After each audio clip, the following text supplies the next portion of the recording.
Hey gang, welcome back to the channel. If you've not been here before, today I'm going to talk about going back to the United States. I was a trial attorney in the United States. I've been living abroad for now 2 years. I've set up a home base here in Davao City in the Philippines for living in the Philippines, for traveling around Asia when I'm in this region of the world. And until very, very recently, I was always going to have to return to the United States for a couple of reasons. One of them, just because of my career, I was going to have to go back, and all of that, today is Saturday, all of that changed on Tuesday of this week, and now I'm no longer required to go back to the United States. I have a choice.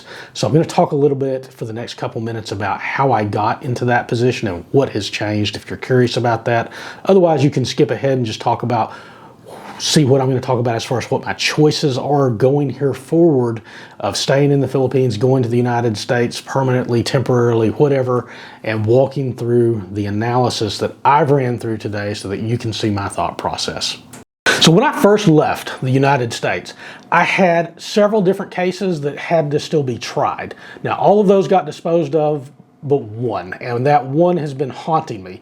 So today is Saturday, and on Tuesday we had a hearing to where we were going to be setting court dates, and that was all going to be setting this final jury trial for April. Well, the other side tendered an offer, and after all of these years, even though, because the case got bumped over and over and over again, it's finally settled. And so I was going to have to go back to the United States for at least a month. I could have done it solo, wanted to bring my family, but you can't just show up the day of trial for a jury trial. You have to do research on the jurors. You have to get exhibits out to the opposing counsel. You have to get those to the court. You have to have physical copies of those.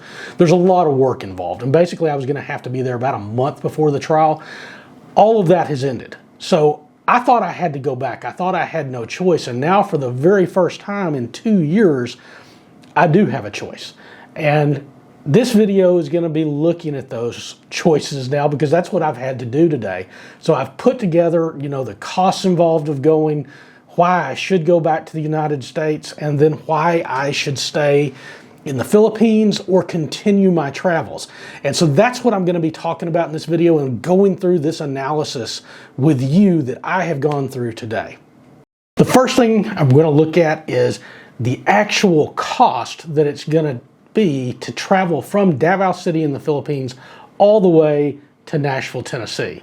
And so I've put together these spreadsheets here inside my computer. We're going to look at those right now.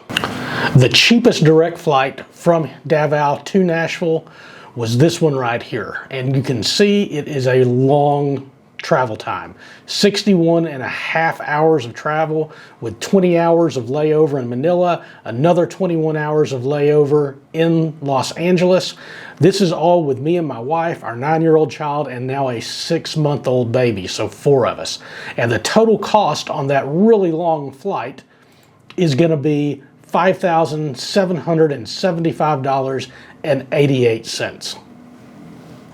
Now, if we want to go more direct, and this was the cheapest, I guess you would say, direct flight with only 31 hours of travel time, going through Singapore Airlines, 1 hour layover in Singapore, pretty tight, 3.5 hours in Newark, and then finally in Nashville. But the cost on this is an outstanding $22,433.30. So like $17,000 more dollars just to shave off that 30 hours. And finally, for a round trip ticket, it's basically that same cheap flight in the beginning that's going to have 60 hours of travel time, and then only about a little over 30 hours travel time going back to the Philippines. But the cost on this is $12,770. So that amount of money, I could literally live in the Philippines for 6 months on a very, very good life. Now I want to look at the total cost of living in Nashville just for 1 month. Because if I were to go back permanently, or if I'm going to go back for 30 days, I'm still going to have those initial 30 days are going to be the same, whether you stay long-term or short-term. So let's jump right into what the costs are going to be. So if we look, The Airbnb for a 2-bedroom Airbnb is going to be $2,606. This is not in Nashville City Center. This is about 25 minutes away in Franklin, Tennessee. Renting a car for a month is going to be $1,300. Car insurance, again, I'm going to have to get temporary insurance because I don't have insurance in the United States. That's $300. Gas, roughly $300. Car seat, I'm going to have to buy one. It's going to be $100. Groceries, when I was living in the United States before, this includes toilet paper, paper towels, shampoo, whatever on there is included in there, $1,000. That's probably lowballing it. The internet, co-working space, because I've got to run my business for that first 30 days, is going to run me roughly $300. And the baby, this $200 here is additional costs on top of the Philippines. So for the exact same diapers, the exact same formula, it's going to cost $200 more than it was in the Philippines for the exact same thing. So that brings a total cost of going in for 1 month at $6,106. Now, if you add in the airline tickets to that, that means I'm going to pay $11,881 just to go into the United States and stay for 1 month. And if I'm going to come back and I throw it in at round trip tickets, then that cost is going to be $18,886. Now it's time to look at the pros and the cons of going back to the United States. And so if we look in these slides, we can see what the pros are. One is that I can see my family, my parents, my sisters back in the United States. 2, I can make more money living in the United States than I can living in the Philippines or traveling the world, at least for right now. Second that was always plan A. I always had planned on going back to the United States in the beginning after 1 year. Now here 2 years later, that was the plan. So there is something for sticking to the plan. And then finally, the final pro is that my children who are minors, in order for them to transmit citizenship onto their children later on, if they have children abroad, they have to live in the United States for so long. So those are the pros as I see them as far as going back to the United States. Now let's look at the cons. So the first one is, it's just not what I want. I really don't want to go back to the United States long term. Second is plan B worked. Traveling and living around the world and working as a lawyer on the road has actually worked. I don't make as much money as I did back in the United States, but I sure as heck don't have the expenses. And that brings us on to the costs. And as you can see, just from the amount of money it was going to take just to go back to the United States for 1 month, I can live in the Philippines or in Thailand or in Eastern Europe for 6 months and travel and do things and go to beaches and go to museums for 6 months compared to 1 month in the United States. And in the United States, I'm going to be living in a 2-bedroom closet, basically, not going anywhere, not having any real standard of living. So it's going to be a worse standard of living, a bad standard of living in the United States compared to living abroad. So those are the huge cons as I see them going back to the United States, even for 30 days.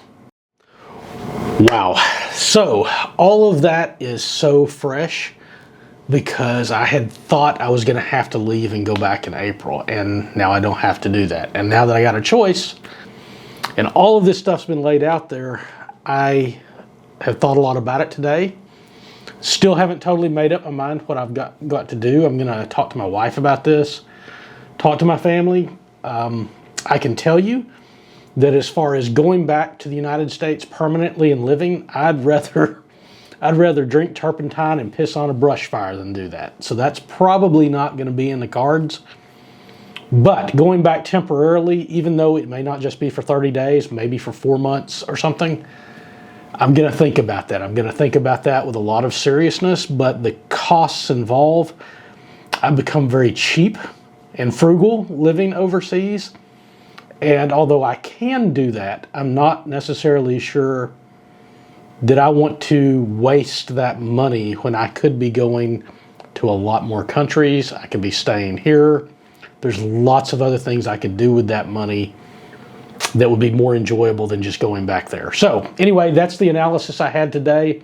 I hope this was informative to y'all. This has been a roller coaster week for me as far as a ride goes, and we're going to see what the future holds. But at this point, I don't have to go back, and I'm certainly not going to be doing that anytime soon.